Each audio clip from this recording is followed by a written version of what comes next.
Listen up. It's the number one voice of the tri-state. I'm number one. It's Cooking Up 215. So let the show begin. Turn me up.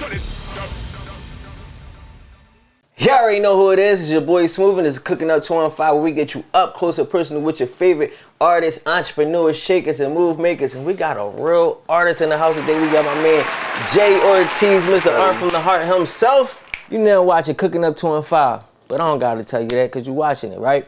Listen, man, make sure you like, follow, and subscribe. We appreciate all support, and the more you support, the more we can show love to the people and provide opportunities and help you get your career off the ground. Now, if you have a business and want to see your ads, this could be your ad right here. Send them in. Make sure you email us at cooknupbookings@gmail.com or follow us on Instagram and DM us at cookingup215. It's your boy Smooth. Let's go. What's up, y'all? It's your boy Jay Ortiz, Mr. Art from the Heart. I'm here cooking up. What's up? Listen, man. Let's cook. I'm surprised you ain't got a naked body doing some pain right next to you right now. You know what I mean? Man, the timing wasn't, but stay tuned, man. Yeah, that might be part two or something. We might put that together, but listen, man, you a different type of artist. You a real artist. You get into everything. Music, the art. I'm talking about on bodies, painting, murals, everything. What inspired you to get into painting to begin with? Honestly, bro, I've curated this. I've curated this art experience for a while now, and I just I was open to it, right? Like I moved to LA, and I met an artist, and I was kind of in that world. But as far as me actually picking up the paint and deciding to do it for myself, right? My grandma, she passed like probably this October, so 2 years ago October. Oh wow! Right, so like a little bit over 2 years now, and like at the time I just couldn't. I don't know, bro. Nothing I did could like get me through the pain, right? It was like no vice was working, like weed was making me feel worse. You feel me? Like because you think a little more. Liquor wasn't making me feel good. Like nothing I could do, right? Like rapping, I didn't feel like going to the studio. Like you know what I'm saying? Nothing could take me out of it. And one of my homies had put me on this pour paint challenge, where we did like a pour paint like piece of art, bro, and I don't know what it was. When you say pour, you talking like so? Yeah, I don't use a brush. Like, okay, I know I'm a painter, yeah. but I don't use a brush. Like I can't. That like I if you see me paint, I probably painted 2 pieces in my life where I used a brush, and one of them I use like a paint marker. Okay. But I don't use a brush because I pour paint, so that's my style, it's my technique. Okay. But it's the technique. So that's what you mean when you say pour paint? Yeah, I pour the paint on the canvas and I turn the canvas over and yeah, I seen how you get busy. Yes, sir. So essentially, for me, that's like my niche. I don't use a brush. It's like, man, you think of a painter that don't use, you know what I'm saying? Like, so as you can see, everything I do, I try to keep it out the box, original. Yeah. That's hard. That's different. So, but just even to finish to that, I started doing that when she was sick, as she was transitioning, and bro, it just kept me like alive in a sense. Like it was the only thing that I could do that felt good. You know what I'm saying? So after that, I did it.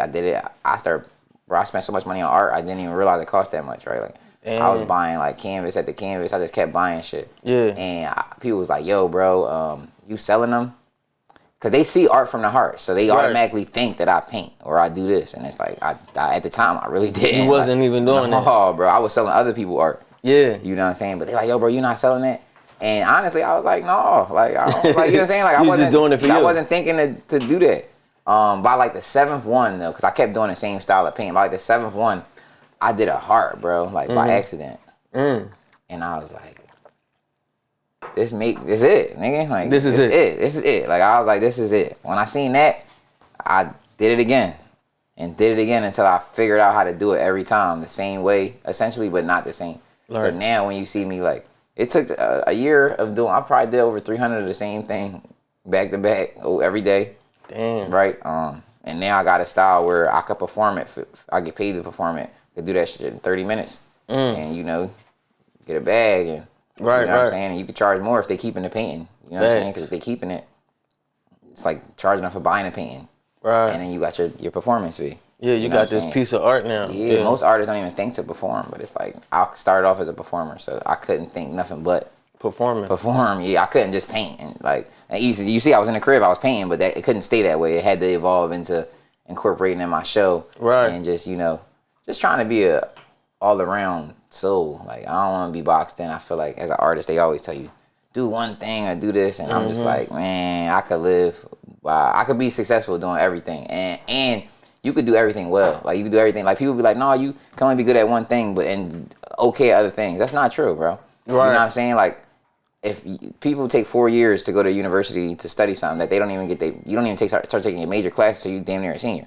Right. So if you just put that year or two into each thing, you're good. Like for me, I went I was good doing music for 15 years, but I went into school at like 30, and I took it that much more serious. You know what I'm saying? I haven't even been to art school yet. Don't think I'm not gonna go. I'm gonna go. Right. You feel me? Like every year or two, I try to go to like a different school. Yeah, something to. Every year, I definitely learn. So I give myself a goal at the top of the year. I try to learn one thing a year. So like this year is like piano. Like, I gotta know it. Like, I gotta be proficient. So you said piano? Yeah, you gonna see me by next year. You'll see me like playing. I'm gonna open my show with the piano. Then I'm gonna paint and I'm gonna rap. Like, it's gonna be. or I might sing. I don't know. I might sing whatever, but I'm gonna figure it out. I already learned. I learned my scales and my keys and shit. I'm just not tight yet. Like, you feel me? Once you get your I definitely can't play my music. Yeah, it's not. I'm not there yet. Right. But I understand it already. You feel me? That's hard though. So it's like I just gotta keep doing it. But next year it'll be something else. It might be guitar, or it might be, just being a better pop or something. You just but every year I just figure out. I think it's an artist's mind, right? Because it's one thing you said, which is crazy that people say it when they say like, you gotta pick this one thing. Like, they try to make you stay in this lane. Like, let's say if you was an R&B singer, like when Chris Brown wanted to rap, it was like, why are you rapping? We just want you to sing. But as an artist, you just got this craving to do more, period. Because I feel like as an artist, we get bored with the same thing over and over. You know what I mean? It's something about that journey of mastering a new level to whatever art you're doing that really kind of piques you. That's what intrigues you to keep getting better and better. So it's wild to even when you put it in perspective, like, damn, why do you expect an artist to stay in one? He's an artist. This is what an artist does. Do, right? You know what I mean? To create things that other people couldn't fathom. Exactly. But yeah, for me, it just was, and it's not even about that, because I think people are accepting of the fact that people are doing more than one thing. But they're not accepting of the fact that we're good at more than one thing. Like, if you play ball, right, you can't play football, but nigga, there's Bo Jackson. It's almost absurd to see a nigga who could play ball and then play football. You feel me? There's Bo Jackson, right? He was a professional for the Royals, right, hitting home runs. And on Sunday, he went and played football and ran 4 touchdowns. There's a lot of them, though, that play ball and really, like, play basketball and want to play football. But they don't know how to play basketball. Like, you can't tell me that he's not just as good at baseball, right? Like, they don't want to accept that. Right. You know what I'm saying? They feel like... It seems so unorthodox. Like Deion Sanders being a bum at baseball and being tight at football, that's what they would expect. They expect you to be great at one thing, but not... Right? But nah, bro, there's Bo Jacksons in the art, too, and that's me, right? Like, I could rap just as good as I could paint, just as good as I could go and sketch and design something and put it on a fashion show. You know what I'm saying? Like, I could do anything I put my mind to. And I think that I'm just trying to, not even trying, but I'm just being that representation of that. That's what I'm portraying every day. That's what I'm living in that. You know what I'm saying? And I think we in a time where it's becoming more accepted, where people understand that you don't have to just only do this one thing.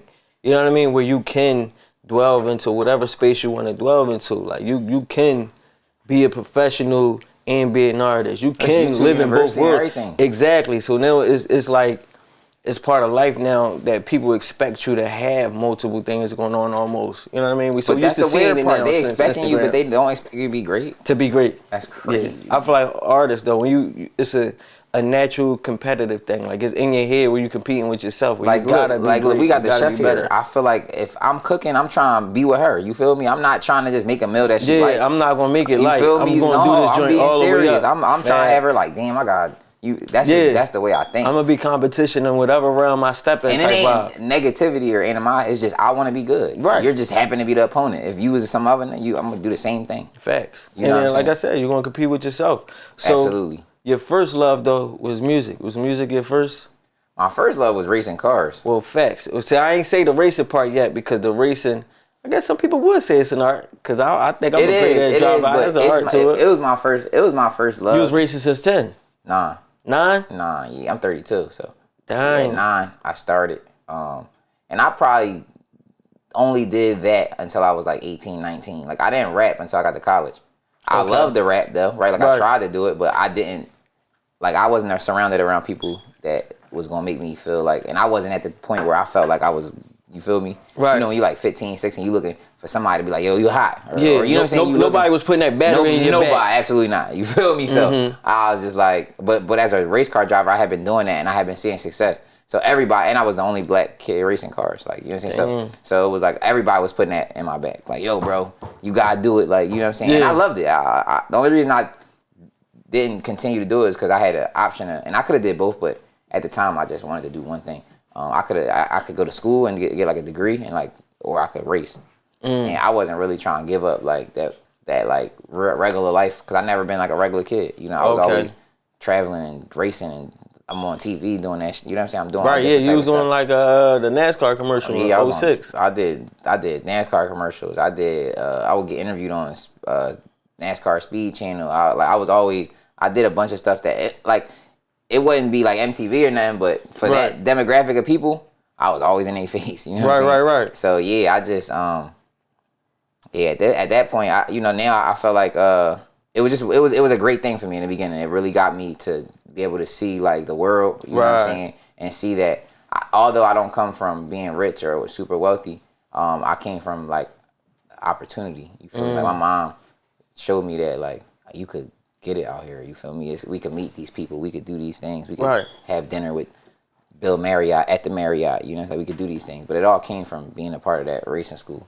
And then, so I know like your family has the racing school. Like y'all teach inner city youth, give people opportunities to learn racing, actually participate in races and anything like that. Yeah. So I give all the credit to my mom and my step pop. It's called the Urban Youth Racing School. We've been going since 1998. I think they've sent over 7,000 kids to college. Damn. They've raised over like 25 million. That's no small feat.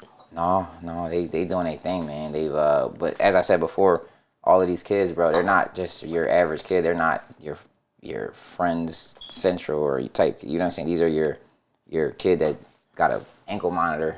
Damn. You feel me? Like we changing lives in the directions for real. of and the trajectory of where the kids from those neighborhoods where they just throw you away, or think they throwing you away. Mm-hmm. We kind of recycled you, you feel me? Right. And that's essentially like what we do, and that's why Art from the Heart is what it is, because I've always been helping people. I always understood that building a community, it builds yourself up. You know what I'm saying? So I was born into it. Damn. You know what I'm saying? Like that's hard, man. So I know your rap name. You know, so you went from NASCAR driving, then you getting into music. Mm-hmm. Yeah, your rap name was Dr. J. Yeah. That's crazy. Yeah, I don't know what made me. Oh, I was this nigga doing his research. I was like a radio host in college, and I had a show called Tri-State Invasion. So I was interviewing like Meek Mill, Yo Gotti. This was at Howard. Yeah, Howard University, and they told me to do the show, you gotta have a name. I was just Jay. I was really, at the time, I was the radio host. Right? Like niggas just call me Jeremy, my regular name back then. Right. Now nobody call me that. Like, you feel me? But it all started here, right? So yeah, I was like, yo, how can I do something like that's gonna be like cool? Like I could use the name, and I was so Philly, right? Everything had to remain Philly. So I'm like Dr. J type shit, right? I'm like a basketball player. Spin off. But then I'm like music, Dr. Dre. You know, like how could I? I was like, so I think Dr. J spelled his joint D-R-J. So I just spelled the whole word out. Right. And put J-A-Y, like I spelled my name, and it was Dr. J. And then I don't know, I kept it. It was asked after like 2 years. My mom was like, "You gotta change that, John." Your mom said that? Yeah. When I started rapping, like as a host, it was cool. When I started rapping, she was like, "You gotta change that, John." She was like, "It's not marketable for real. Like you got Dr. Dre, you got Dr. J already. Like it's like you gotta be yourself." So, and there was no easier way to be yourself than to just use your name. You know That's a fact. So I just Jay Ortiz. I think it's always dope when you could use your own name as an artist. I think it take things to another level, especially now that we have personal brand is the way to become a brand. Like the way to really get to that level of success is by building a personal brand. It's like what better way to get personal than using your name? You know what I mean? No, I agree. It's no gimmicks to it. It really feel like it's just you. Yeah, when we come from a place where we scheming and all that, and everybody don't use their name and their IDs, it's just a little different to like want to do it. I had to get over that though. Using my name because my homies like, damn, bro, you don't need the whole world knowing your gov, but like I'm not doing nothing illegal, so I really don't. You feel me? Like it only mattered, and we only had that mindset when it's like, nigga, the shit that Trap done told us, bro. So it's like I was always told to never let nobody know my name, but that's because I'm doing something they not supposed to know who I. You feel me?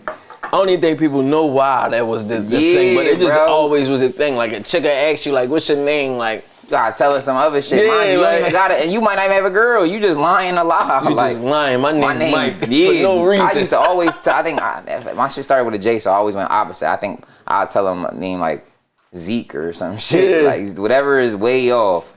Yeah, my shit was Mike. It was Mike for some a long regular time. shit. Like, I still use that, Joe. I order pizza. Here's Mike. For no reason. I don't know why, bro. That's what I'm saying, bro. So yeah, same shit. I was like on that. Nobody need to know my name, so I just went doctor, whatever. But once I was comfortable in my artistry and understanding like where I was headed, like that's the same thing. Like where I'm about to get. Next time I come here, I'm about to have my neck bombed. You feel me? Right. But before, I got the back of it done. But before, I would never get it done because my mom like, oh, you might be a mess up opportunity.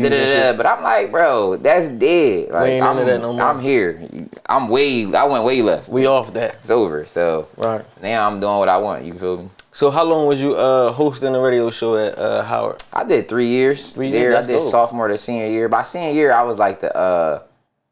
So it's funny because sophomore year, y'all, I had just got there, and my homegirl was like, her name Taz. Shout out to Taz.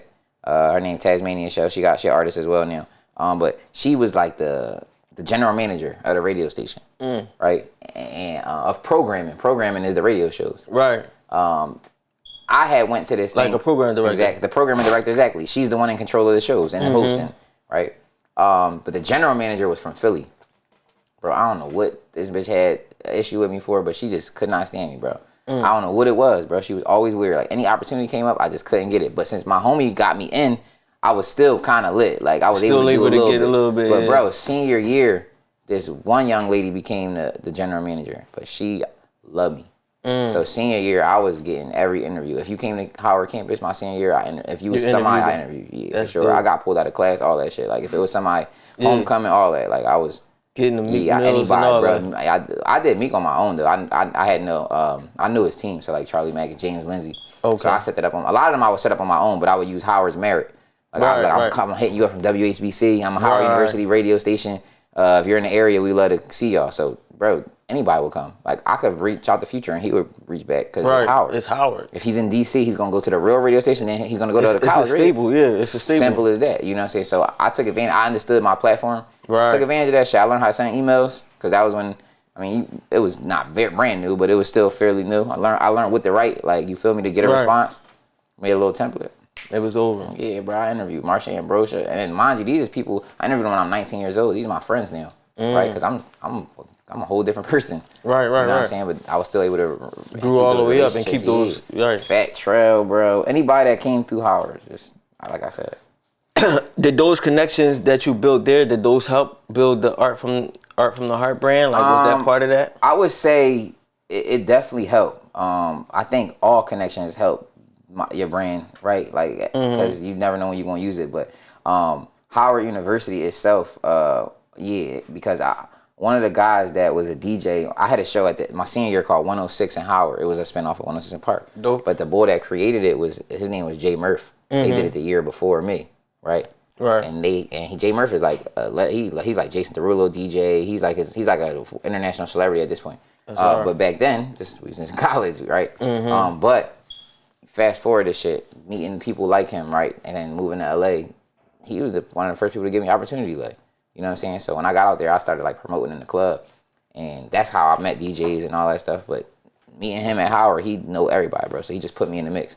And I started like, when you know everybody, bro, you move fast. Right, fast. Right? Like I ain't missing nothing. If something popping, I'm there. Yeah. If I don't give a fuck, I gotta throw some bread, whatever. Play my song. Gonna get it done. Right, whatever we gotta do. But yeah, it allowed me to meet the right people, bro. Howard made me like one arm or like one finger away from somebody. You feel me? Like now, if I don't know you, I know somebody that know you for sure. Facts. So if I have a real play for you, we can make some money, you're gonna answer my phone call. You feel me? So I definitely feel like Howard did that. So let's say, fill in the gap for me, because I know where life took you kind of after college. So like, from 2016 and up, what happened in between there? You just doing music at this time? From 2016 up or what? Before 2016. So like after college. So after I graduated college in 2013, I had to do summer school. So I was sick about that. But no, that ended up being the best thing ever. Summer school. Summer school. Oh, go to if it's not high school, go to summer school. Yeah. Right, because you get the same credit, you get the same everything, and it's shit. You don't do none of the work. You feel me? I might have went to class 4 times and got an A, and it was just it sometimes weighed, to be a better experience too. It weighed just the same. Mm-hmm. It was exact. Once it was an A, that C or whatever the D I had, it was gone. Like you feel me? So I do that shit. It's very easy. You don't really got to do much. But went to the summer school joint. Ended up moving back with my mom. I had just lived it by myself for 4 years, so that just wasn't gonna work. You know what I'm saying? In my head at least. So I had went to this spot. My uncle worked for like JP Morgan or Morgan Stanley, one of them joints. I can't even tell you. But anyway, he does this event every year. So it's like a pre-Grammy event where he has all his people come. And he invited me, right? He was like, yeah, come to LA this year. A pre-Grammy event? Yeah, so meaning like it's the week of the Grammy events. Right. Yeah. So I'm just saying that's crazy to even be invited to. Because I'm an artist though, so he know that. And I've also I'm 21 at the time, 20. So he like, bro, and another thing is I wasn't, like, I'm not a regular artist. I know all of my friends is like them artists, right? So I always introduce him to people. And that's how he make money. Got you. He's a financial advisor. He needs to advise artists. People with the finances. Right. So I go to this joint, bro. I'm in LA. First time, never been there. I meet like Judge Mathis, bro. Like I'm drinking with like it was like random Bootsy Bella, whatever his name, Bootsy Collins, like random people, bro. Like like Tisha Campbell and you just in there. You just like crazy. So I never really had no experience like that, bro. Like you feel me? So I'm over there. I'm connecting with people. I met somebody named Reggie J. Reggie J sat me down. Was like, yo, he said he seen the way I was working the room. He was like, yo, he said, you don't live out here? I was like, no, he's from Philly too. And he was like, you need to live out here. You need to move out here. I was like, man, I don't even know how I would do no shit like that. He was like, just do it. I'm real rap though. He like, this how the convo went. So fast forward that Sunday, right before we go to Meek Mill party. I don't know if you remember, Meek was talking about like he had a line in the front and a chain on the back. Like that, I was there type shit.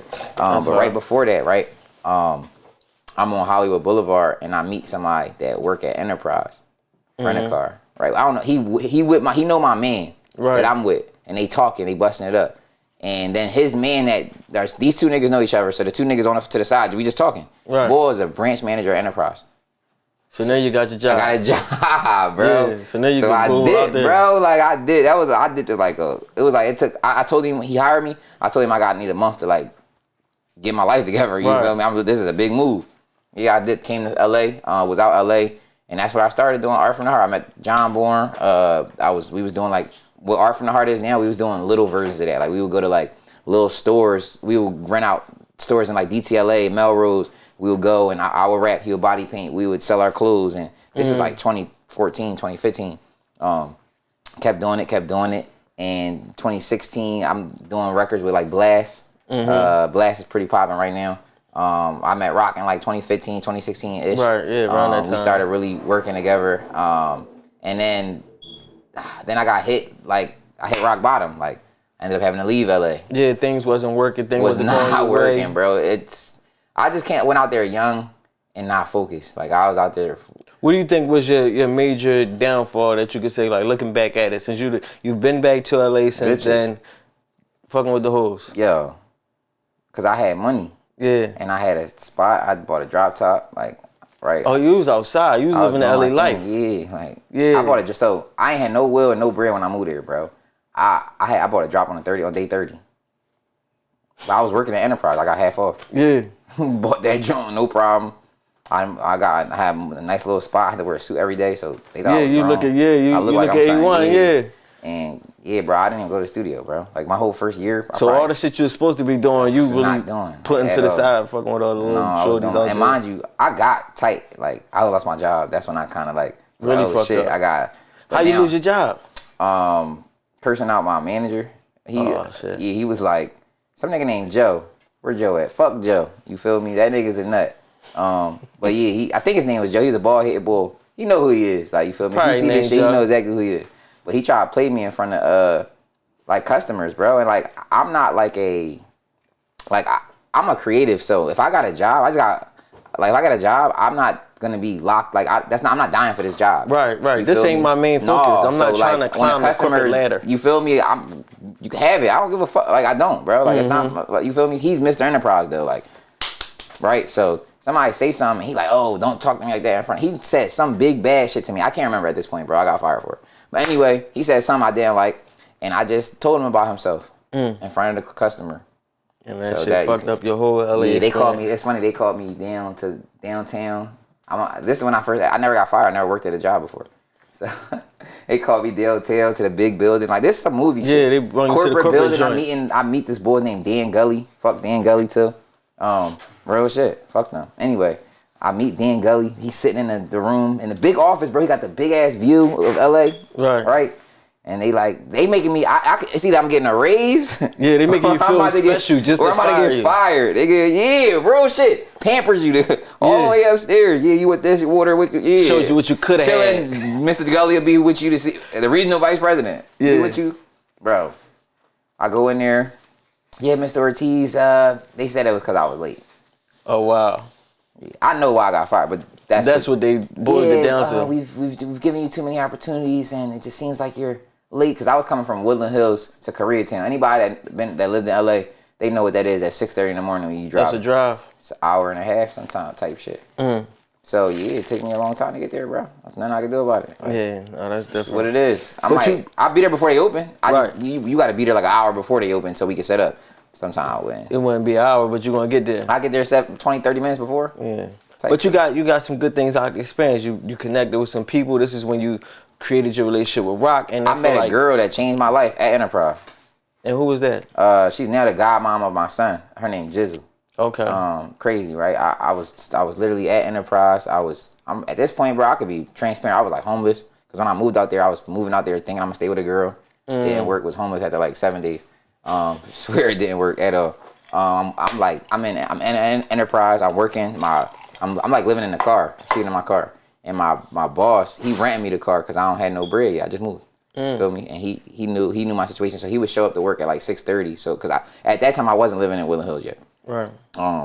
And he would show up to work on time. Like we opened at 7:30, 8 o'clock. He would show up at 6:30 so I could like wash up because you had to shave and all that for work. Right.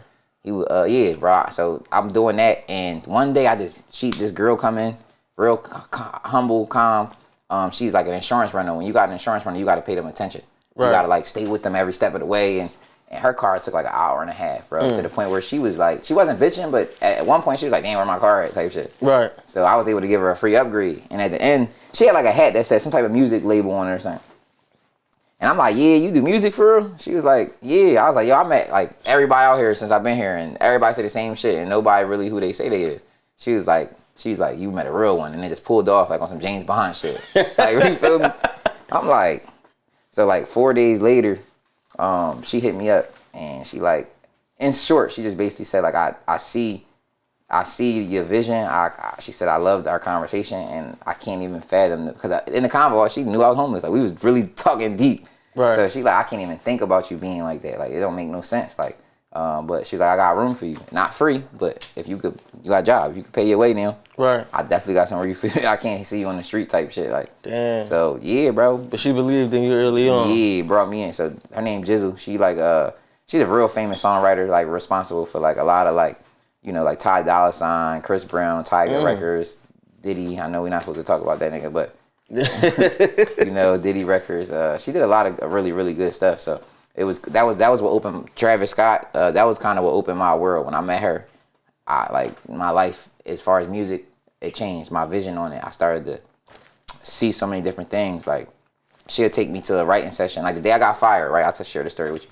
I get fired, bro. She called me. She wake me up. She don't never go in my room, like ever. Right. Today. So it had to be something serious. No, she woke me up. Nigga, like shook me and all that. She was like, yeah, it was like some Friday shit. She's like, you fired. You want to work with me today, right? I got some people for you to meet.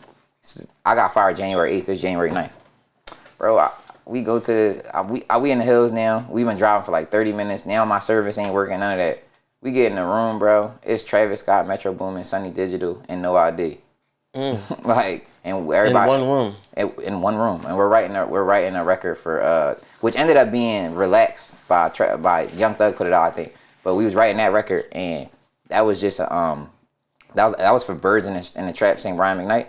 So that was my first time ever being in that space where it was like, oh shit, this shit real. Right. And this somebody I met at Enterprise, bro. Like Enterprise, I'm telling you, bro. Like it was like life was like changing. And mind you, I'm homeless at Enterprise, and then a month later, I'm like in Atlantic Records, because she was I think she got a publishing deal with Sony APG, I think. But yeah, bro, the opportunity started to come. God was just blessing me, bro. And yeah, then you know, still had to go back to that job to the shit city. Cooked me. Damn. Cooked me. So you know, you win some, you lose some. But that time in LA, the first time, because remember we had a couple stints. First stint was amazing though. That's wild. So that first stint really kind of laid the good foundation for you for the second run, like. Yeah, the second run I snapped. Right, it kind of put you in a space to understand where you fucked up, what you needed to fix. So when you went back to the city, because I feel like that's when you really kind of jumped on your shit all the way. 2017, my life changed forever as an artist. Yeah. As an artist, for sure. I've never been the same. That's crazy, y'all. We gotta get into that, man. You ready to get into this food real quick? And then we're gonna get into how everything changed for you. Hell yeah. Listen, man, you already know who it is. Your boy Smooth, Mr. Jay Ortiz, Art from the Heart. It's Cooking Up 215. We be right back. Let's go. You now watching Cooking Up 215, but I don't gotta tell you that because you're watching it, right? Listen, man, make sure you like, follow, and subscribe. We appreciate all support, and the more you support, the more we can show love to the people and provide opportunities and help you get your career off the ground. Now, if you have a business and want to see your ads, this could be your ad right here. Send them in. Make sure you email us at cookingupbookings@gmail.com or follow us on Instagram and DM us at cookingup215. It's your boy Smooth. Let's go. It's our favorite part of the show. That's your favorite? Yes, sir. Ah, chef, what you got cooking? You already know. You already know who it is. It's your boy Smooth, and it's my favorite part of the show. Time to get into that food. Listen, man, we got my man Jay Ortiz out from the Heart in the building, so you know we had to call Chef D up, because Chef D don't play. What's up, Chef D? Not at all. What's up, baby? How you feeling? You already know, man. How you feeling, You know how to do a little surf and turf for me. God. Yes, absolutely. But I did a Philly style. I had to do a little twist on our classic Philly cheesesteak. This is your South African lobster tail. It was poached. You know I gotta do a little extra stuff to it. It was poached in tarragon butter. We got some prime rib chopped up with that. Nothing but cheese. And I tell you, you don't need condiments. You don't need no ketchup. Don't put nothing extra on my cheesesteaks, yo. Whatever's on here is on here. So I was gonna say something, but I had to chill. Yeah, you better pause. Cause I was like, I ain't about to put nothing on this job. But Let me chill. So it got its own sauce. You feel me? It got its own flavor. So I topped it off with a little textures, little crispy shallots. You got some San Marzano chili peppers, little chives, and the sauce is a white cream San Marzano sauce, cream sauce that I topped it off on top. I gotta bring the chips dictionary. is homemade though. I'm gonna let y'all know. Everything on this plate from scratch. Feel me? I'm about to dig in right now. I gotta bring a dictionary when Chef D comes. She pulls out the big words. You know what I'm saying? She pulls out the Chef dictionary. I gotta be like this. She was the saison and the okay, all right. Post, all right. So the chips got some flavor to add to pair with the your sandwich as well. So you got a little chili, lime, and garlic seasoned chips. Homemade. Literally before I came here, I made them fresh. I believe you. That's why I'm like, yo. Look how they look at the plate. I told you. I did my job. That's all. I did my job. I said D don't play. D gonna carry. So I hope y'all enjoy it. You already know, man. D, let them know where to follow you at. I'm Chef D, El Chapo _ Look. Chef D. Find me on the gram. I'm Fuck here. with Chef D. You feel me? Because this is amazing, If bro. Chef D make it, it's gonna be exquisite. It's gonna be from Africa or You Italy. feel me? It's not gonna be We from touring. America. We taking tours. If y'all can't leave Philly, I'm gonna take you Wagyu wherever from you want to go. Japan. Yeah. Literally. I get shipped Yeah, out tell me here. need a passport to go where she Type taking shit. you. You know what I'm saying? Type shit. I'll be your You know what I'm saying? passport. That was crazy. Have you chef the was table crazy. Well, if I'd have service? said the first thing, y'all done really had No. We stopped that during a That minute ago. was- But we ain't gonna bring it back. We not bringing that one back, okay? Listen, dog, man. Make sure y'all follow my dog Chef D, because she's gonna carry it every time. Got my man Jay Ortiz in the building, Art from the Heart. Y'all already know who it is. Your boy Smooth. Y'all already know what it is. Let's get back we gotta to eat the this show. joint, Let's bro. go. Yeah. Look, We just gotta eat this joint. Like, you feel me? We ain't gonna wait no more. We gotta eat this joint. Cut. I'm out, yeah. y'all already know who it is. It's your boy Smooth, and we right back at it. I'm still here with my guy Jay Ortiz, Mr. Art from the heart himself. And listen, man, Chef D came through, man. Tell y'all, she went crazy. Like Chef D not wrong. surf and turf cheesesteak. Come on. Stupid. With the African lobster. You know what I'm saying? No, with the the African New lobster. Zealand lobster. What's the farthest place you could go type shit from? You feel me? I think African lobster probably more special than, because it's black. You know what I'm saying? It would have to be black. It's from Africa, right? You know what I'm saying? Got that black lobster. We got some ribeye on it. You gonna go in? This is the time. Say less. This is when you say, Damn. see what it's hitting for. You know what I'm saying? We're going to put that right back on there. That's where it belongs at. Approach this thing from the right angle. I couldn't even do the setup. I'm like, I just need to do what I gotta do. You know what I mean? Yeah, interview over. I'm about to just eat. It's like, no. That's different. This like that. Just it though. Damn. With the special cheese sauce. Bro. And I got the extra cheese. Okay, this ain't the Rip Jones. I'm tripping. All right. I'm like, damn, that joint gonna treat me like that? Now I'm on camera. Oh. Hold up. Yeah. With the homemade chip. I probably look out of pocket. You all right, man. I got ski and all that on. That's what we do. No, real right. That's real life. That's what we do. This everything though. Taste that fresh ribeye. Going for number 2. Crazy. You know what I'm saying? There's no way we gonna answer questions. Shit, you feel me? Look out. Get a couple bites on, then we get back at it. You know what I mean? All right, I'm gonna be doing this though. You feel me? That's how you doing real life. I ain't gonna play with it. Pause. Whoa. Smooth. Y'all know what I meant. Y'all know what I mean. There used to be a saying at one point. Can't nobody say we ain't gonna play with it. You know what I'm saying? Like, what happened? But Bro, this joint too is crack. no, this joint everything though. Crazy. Make sure y'all check in with Chef D. But so Look, we left ask off. the questions. Yeah, I'm trying to get to a guy. You know what I mean? Breathe, relax, That's and good. compose myself. No, that joint's hitting. I was hungry too. This thing, Bro, everything. You see the lobster in there. I don't know if y'all can see it. Like, bro, it's like that. for real, that cheese sauce is different. No, let's get it. I'm with But left off. You back home. You running. You start doing your own art shows. So at this point, you still not body painting. So when do the body painting come in the picture? For me, it's after I started painting the hearts. So probably like a little over a year now. Maybe around the same time. Because once I got the concept of the heart, I wanted to start doing it on more things. I wanted to start using different canvases. So I started doing them on like walls and bodies and like cars and just different mediums. You know what I'm saying?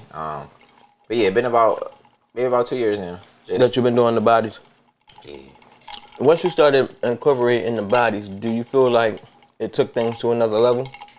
I think this summer I started painting girls and we would walk around downtown in Philly. That's what took things to another level. Cause that shit went like viral for real. And like, even if, you know how like people would like know something and then act like they see you, like act like they don't know who you is or they don't know it. Like, but you know you've seen it I'm past before. that now. Like they don't do that no more. Okay. Now it's like, oh yo, you the boy. Like no matter what, every time. So it's like that John did it because it was so like outside the box. Like nobody do that. And here, like you could do that in like, I don't even know where they would do that. Vegas, LA, some, you know what I'm saying? Well, Miami. you told me a story, and I want to share it with the people because I feel like it's a dope, kind of like origin story. So you got the setup, live show. Your man was supposed to come down and help you. He was going to paint the bodies for you. Is this not when you first started painting the bodies, and you end up having to do it yourself? It was a few moments like that. Okay. But the one that I could recall that I first painted was I wanted to try it at like a art show that I was doing. It was my first time doing my own solo thing. It was my first time doing like a Jay Ortiz esque. What I got going on Saturday, it was my first time doing it. So, I had got a girl together, and I had been practicing in the house. You know what I'm saying? Like, I got a girl that let me try this shit. Okay. You know what I'm saying? So you just practicing? Like, where you just finding bodies at to just paint on? Man, look at me. That's crazy. No, but the thing about it, I had all the girls getting painted at the shows. I just wasn't painting them. They all kind of wanted me to. You feel me? They was cool with you painting on them. I'm not gonna say they all, but yeah, a lot of them asked me to do that shit. I just wouldn't do it. So yeah, essentially I do that for my first show. I collab with my man Brian Mills. But even then, I wasn't doing it the way I was doing it. But that just kind of got me started. We did it live. I got over the fear because I'm just like, I'm not the body paint. Like, what if it's corny? Like, you know what I'm saying? Like, you could. What if it don't come out the right way? Like, right. I did that shit in front of everybody. Like, and yeah, bro. Once I did that, I kind of got my confidence up with it. And the more you do anything, the better you gonna get. Facts. So I started like really treating the model like she was the canvas. The first couple times I did it, I wasn't doing it. Like, I was just trying to figure it out. Right. Once you understood that I started like is lifting her, making her the shit drop this way, and like the same way I would use the canvas, and it literally comes out the exact same way. You know what I'm saying? No, that's like, dope. So yeah, doing that, I don't know, it just made everything different, bro. It definitely took things to the next level in a way, and I'm not gonna say like in every aspect, but paying attention wise and like, you know, people like knowing what's going on. Yeah, bro, it made everybody understand. Like, oh yeah, I know who that is. I've seen it before. Right, make them really engage, make them really see what they see. Bro. I think that, like I said, taking what they see. Yeah, and feel like it's professional, right? Because most people, when they just see you doing it and you ain't nobody to them, then it's like, what is he doing? But when they feel like you're going viral, or they feel like you got momentum, or they feel like, you know what I'm saying, you're doing something, then they feel like they can support it in a sense. And I can't speak for everybody, but I just feel like that's how things have gone based on, you know, my journey.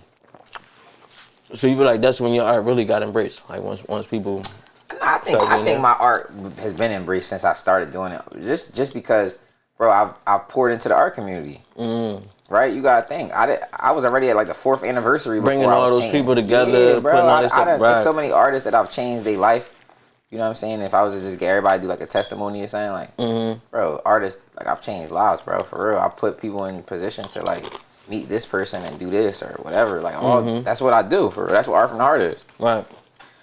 I fuck with people that obviously support and pay their way, but I also show love to people I fuck with, where it's like, I'm gonna give you more, or like, you might not know this artist and I know you don't know him and I know you'll never meet him, but they're gonna come paint with me because that's my homie. You know what I'm saying? Because that's just the level I'm on. Right. You know what I'm saying? And now you get the opportunity to make that connect. I mean, I'm like, yo, bro, come through here. You gonna paint with him. You feel me? Live with him. So nobody, he's in his head like, why would I paint with this guy? But for me, he knows what I'm doing. Right. You feel me? So he's gonna show love to this guy, and now people don't even know who you are, but they looking at you painting alongside this legend or something. You know what I'm saying? And I'm able to just, I could just do that, bro. That's just your them. That's just what we doing, bro. That's hard. So bro. Once I started painting, it was like, yo, Jay, I could. A lot of my friends that I collab with they've been painting way longer than me, bro. You know what I'm saying? They're like really established, but they don't mind painting with me because it's like, you feel me? I've been in the game. It don't even matter if I wasn't painting. I was supporting. They're just your homies. Exactly. You've been around. You've been doing it. And then, so when it come to like painting women versus painting canvases, is it the woman thing? Is it just something you do for the art of the show? Like, are you still focused on canvases, or does body painting become your new like forte? I'm not. I just make the money. So like, I like to do with people whatever the service they want. Like, you want you want to pay me to body paint. You want me to pay me to? You want to pay me to paint? You want to pay me to rap? Like, right, for I whatever try to the keep it open. experience you offering to Yeah, them. but I try to keep promoting the experience as a whole. Okay. Because I really want my music in the forefront. You know what I'm saying? So it's like And that's what I was going to ask you too. So which one is the main thing though? music. Music is the main thing. But let me think, because I say music is right, but like, does it matter what I think? Right? Don't it matter what the people think though? Because if the people is they're moving by the art. Like the art is moving them. I'm talking about like right. the art is changing lives. The art is monumental. The music is like that, but people haven't given it that attentive ear yet. Right. You feel me? It's just that thing of like, what do you? I guess you gotta, you know, like myself, it's always like find your message, find what is it that you want the people to get from what you're doing. You know what I'm saying? So it's kind of like with you, since the art is so established and people really see it, respect it, and it kind of takes over because, you know, you involving women. So now it really takes on its own little life. That shit, bro. So it's like, do you want the people to look at the art as this is my main thing, or you want them to say like, no, he really do music, but he also do art? I would want to be. This is the best way for me to put it. When you think of me, I want you to think of, when you think of my music, I want you to feel like when it's all said and done, right? Mm-hmm. I want you to feel how you feel about Kanye West. I want you to feel how you feel about Drake, with the respect. But then when you think about art, I want you to feel how you feel about like Jackson Pollock or like Basquiat, or you know what I'm saying? I want you to feel that same respect. Like I don't want it to be no different. I don't want you to feel like, yo, he's Hove, but he Hove like that could paint a little bit, like how Jordan could play a little baseball. Like, right. That's not me, bro. I'm Jordan twice. You feel right. me? Like, you want to be respected in both areas, bro. That's what I need niggas to understand. Like, it's like it's not a singular thing. But it's not even twice. I'm 3 times, because I'm gonna do that same thing with the clothes and with the fashion show. You know what I'm saying? But again, what I do, I haven't even put I've been doing it for 7 years. I haven't even put these is like, I made this. You know what I'm saying? And I like these joints too. You know what I'm saying? I haven't even put that in the show yet. Right. I've done these joints for 7 years. You've been the one you've been the one before we even met officially, yeah. You know what I'm saying? And I'm putting other people clothing line on, so why wouldn't they come to my show when I do it for myself? Right. You get me? I done dedicated damn near a dime to pushing to everybody y'all. else. Like, you feel me? Like, so right. Even anybody that's ever fuck with me, like just on some regular life shit, it's like I wouldn't even be thorough if I didn't show up. Keep it like you know what I'm saying? And that's what I be trying to get other entrepreneurs to understand. It's like, I don't just do this. This shit ain't just me waking up and people just fucking with me. Like, it's like, nah, bro, I be buying lunch for niggas, and you feel me? Like, we outside, like I'm building relationships. Like, right. That's why people come out. And you really been basically because I'm support like Chef D. I might fuck around. You might see me at her restaurant. Right. So of course, why wouldn't she come and pay the ticket to go on my shit? You feel me? Yeah, like, you pay it for it. You share the love, so people gonna share the love back. What, bro? And that's the thing too. People always expecting it to be a one-way street, man. Especially when you doing something, you get so many people that just want something but don't never like. Damn, you gotta think, bro. You want the support from me, but where your support at? You gotta think, like, people mindset is they mind. You got a different brain than somebody else. So somebody who's not an entrepreneur cannot fathom that what you're doing is work.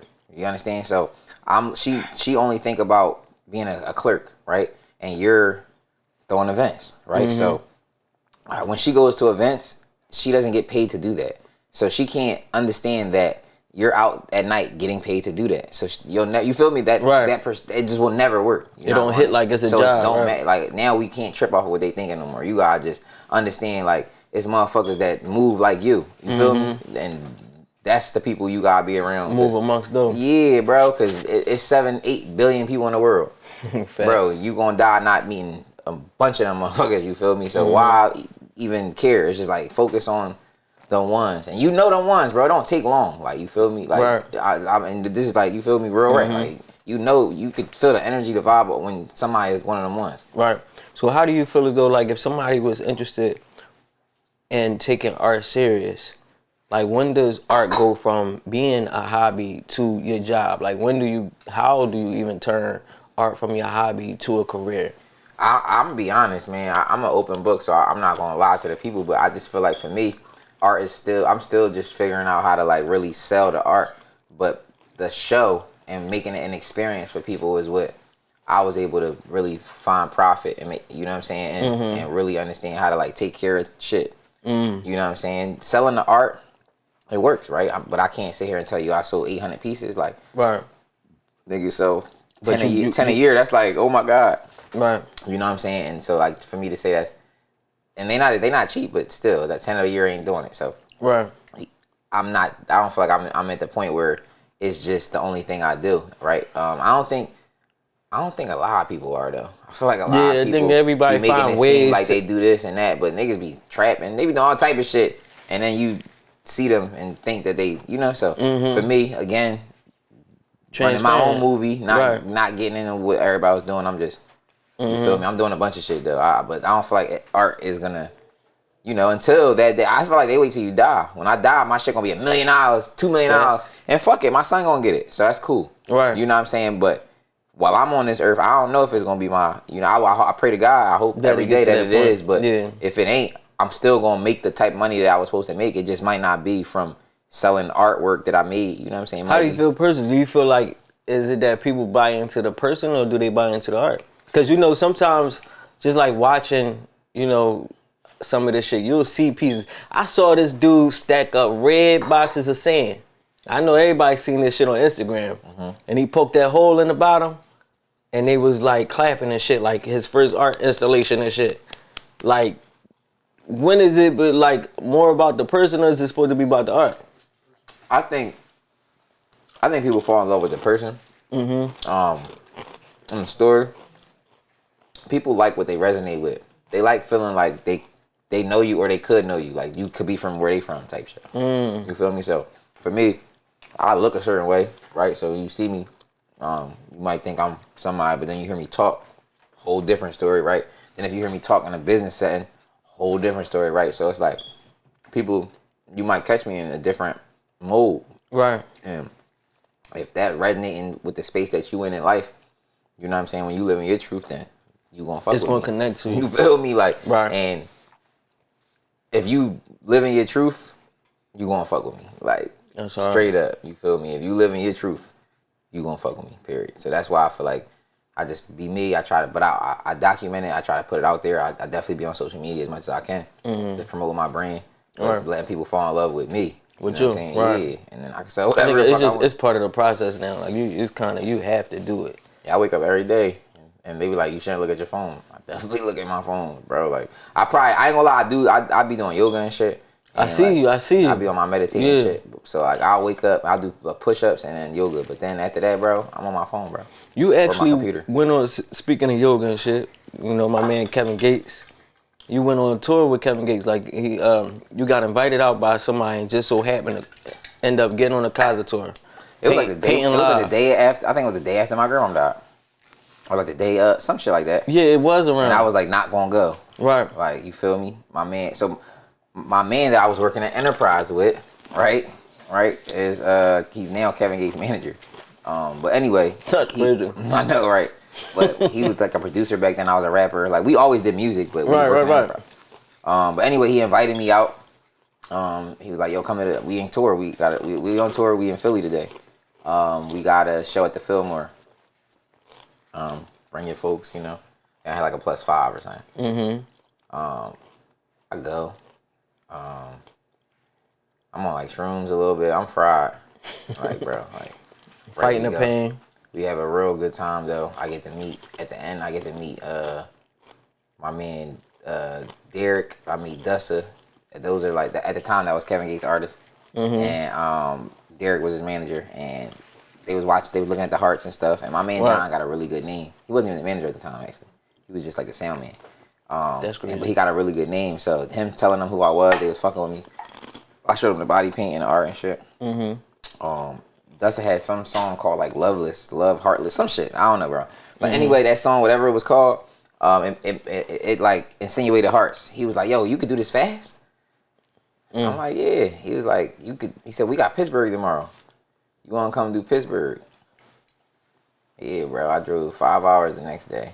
Oh, you ain't even let you like ride with them. Like, you ride yourself. I started just like that. That's crazy. That's how I started. Yeah, straight like that. Yeah, got on that one. They was like, "You want to come to Baltimore?" We did Baltimore, DC. Like just That's kept crazy. going different genres, bro. Did St. Petersburg, Florida.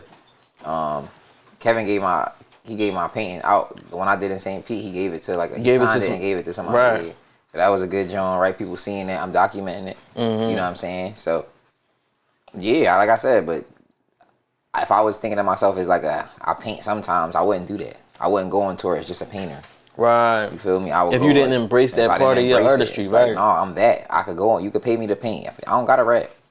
But if I'm putting it together, I'm rapping, fucking tripping. I'm rapping, man. That's crazy, bro. That's super hard. So I know you got a show coming up. You just did a show at the Billionaire Cocktail Club, or Cocktail Bar. Amazing, bro. It was a great energy. Shout out to Billionaire. I brought Hollywood to my hood. Billionaire is in the northeast, Frankfurt type area. That's where I grew up. Yeah, bro. It was a movie. Literally brought Hollywood to my hood, bro. That's hard. Had NFL players there. Had a bunch of real dope influencers. Had a really dope front row. And the spot looks so luxury. Right. So me doing what I did, I was Dougie. You feel me? It just all worked itself out. Well. But March 17th, this Sunday. I'll be live body painting. We have Nayo Taimori. It's I don't know if I said that shit right. But anyway, it's the art of You from Philly, you feel me? I'm from Philly. You know I'm gonna fuck other languages up. But yeah, it's the art of eating sushi off of a model. So we'll do that. That's for my VIPs. We got free wine, and I'm gonna have a full-on 30-piece gallery of all my pieces on the wall.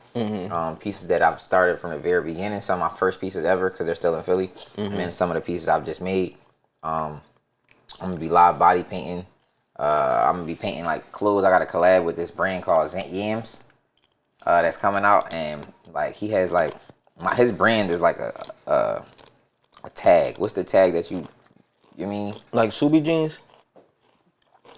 When you shopping, what's Barcode? that? A barcode. That's his logo. Hard. Okay. So I'm gonna I got a drip that I do. I'm gonna do my drip on the barcode for our John, right? So I'm gonna do them live, and I'm gonna probably paint a couple hats. My man, he got this embroidery. These joints would be crazy with some paint on it though. Yeah, I only one nigga. My man Peanut Live. He got one. He the only one that got. I need one. He the only one that got paint on it. It might have to be a only two. Nigga, he the only nigga. I swear to God. I'm gonna do it. I'm gonna probably, you feel me, start doing a line like that. Right. But I also realized, bro, you gotta drop one thing at a time. So I dropped the whole line with all these colors. No, I just dropped black. So, right. And I didn't really drop. I just got them made. You feel me? I'm about to have when I drop, it's gonna be straight black ones, and then I'll release colors for certain. As you themes. go, yeah. That's hard. You feel me? That's super dope. But yeah, make sure y'all follow me at Jay Ortiz NFT. The show is March 17th, this Sunday. Oh, sorry. Make sure y'all follow me at Jay Ortiz NFT. Make sure y'all come through the show this Sunday, March 17th at the Gallery 600 in Chester. I'll be live body painting, performing, and my boys from Cooking Up 215 will be in the building. Facts. Chef D gotta come through. I ain't gonna lie, you know what I'm saying. And yeah, you can make sure you follow me. I got a new record coming out called Black Mona Lisa 325, so you can pre-save it on Spotify. And we got a record out with DJ Crazy called Girls. Make sure y'all check that out. It's Jay Ortiz, Mr. Art from the Heart. Listen, man, you outside, you working heavy, you going in, bro. I'm excited to see, how this transform and, what the future Art from the Heart look like, because I can only imagine if you can create experiences as you do so well at this stage, what you do once it really get to that next stage. You know what I'm saying? Yeah. Especially with the music going up, you working with Crazy. I'm sure it's nothing but great things, man. I appreciate you coming through. I hope you enjoyed it. Yeah, no, I'm about to. I can't wait till y'all turn the camera off so I can eat it how I want. You got the hair right, you know what I'm saying? Yeah, bro. You gotta worry about the hair. I've been over here trying to do this and now I'm like, bro, this shit in my damn. Hey, Chef D. Man, yeah. This joint was all that, right? Them chips. And turf. They gonna be like, yo, he fucked them chips up. Them bro, chips these joints is all. I'm trying to drop the shit out the joint just so you ain't put the meat on it. Yeah, you ain't. On the chip? That's what I'm saying. Niggas wasn't thinking. Yeah, no, heavy though, man. I appreciate you, though, man. You already know who it is. I appreciate you, bro. Thank y'all. Your Cooking boy Up 215. It's your boy Jay Ortiz. Damn, I'm on the wrong camera. Cooking Up 215. It's your boy Jay Ortiz. Look, make sure I get y'all hats. Facts. You feel me? Make sure y'all come on, man, support my guy. You already know what it is. Your boy Smooth, Cooking Up 215. We out of here. Let's go.